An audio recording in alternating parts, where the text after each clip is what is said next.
తెలంగాణ రాష్ట్ర వ్యాప్తంగా అర్హులందరికీ కూడా ఇల్లు అయితే ఇవ్వబోతున్నాం అని చెప్పేసి ప్రభుత్వం తెలియజేసింది.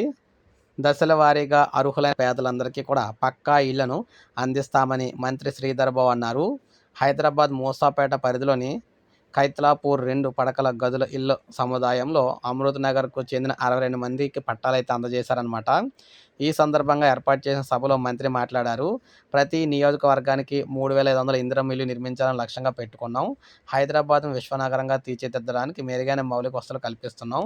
నగరంలో పెరుగుతున్న జనాభా అవసరాలకు అనుగుణంగా త్రాగునీటిని అందించేందుకు కార్యాచరణ చేస్తున్నాం అన్నారు. సో అర్హులందరికీ కూడా దశల వారీగా మొత్తం రాష్ట్రంలో ఉన్న పేదలందరూ కూడా ఇల్లు అయితే ఇస్తామని, అయితే ఇది దశల వారీగా జరుగుతుందని, అందరికీ ఒకసారి ఇవ్వలేమని చెప్పేసి చెప్పారనమాట. సో అందరికీ కూడా దశల వారీగా అయితే అందరికి ఇల్లు ఇస్తాం, ఎవరు కూడా కంగారు పడొద్దని చెప్తున్నారు. సో ఇది మనకు అప్డేట్. ఒక లైక్ చేయండి, సబ్స్క్రైబ్ చేసుకోండి, మన ఛానల్ సబ్స్క్రైబ్ చేసుకొని ఫాలో